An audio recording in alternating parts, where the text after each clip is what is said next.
Growing up, my grandpa would tell me a story about something that happened to him during the war. He served in Vietnam, Army, 1968.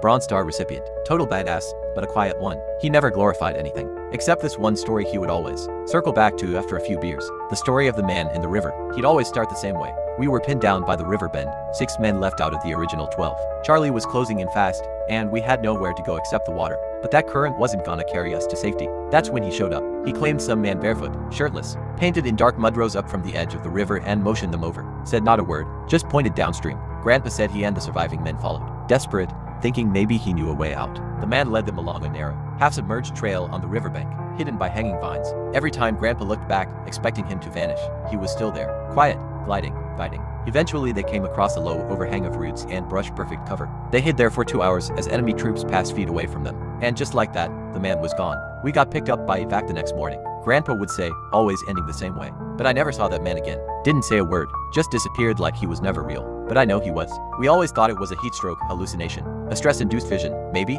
We all humored him, though. After he passed away last year, we were going through his old Foot Locker pictures, medals, maps, buried underneath everything. Folded neatly between the pages of a field journal was a black and white photo. It showed a group of soldiers sitting by the riverbank, all of them looking exhausted but alive, and standing off to the side, half shadowed by trees, was a man barefoot, shirtless, covered in dark streaks of mud. Here's the thing, none of the men in the photo could have taken it. There's no record of a photographer in that unit, and no one else made it out with them. And worse, the photo was dated August 12, 1968. That's the day Grandpa always said it happened. Here's where it gets even stranger. We had it scanned by a friend who restores old film. When he enhanced the image, he noticed another man standing behind the group, someone who wasn't visible before, partially obscured by trees, wearing modern combat fatigues, digital watch, Kevlar vest. We thought it was a glitch at first, until we noticed something else. On the vest was a unit patch, same one my cousin's platoon wore when he went missing in Afghanistan in 2009. We've reached out to the army, no answers. My cousin was declared KIA, but his body was never recovered. I don't know what that photo means, but now I'm wondering, how many soldiers make it home because someone was there?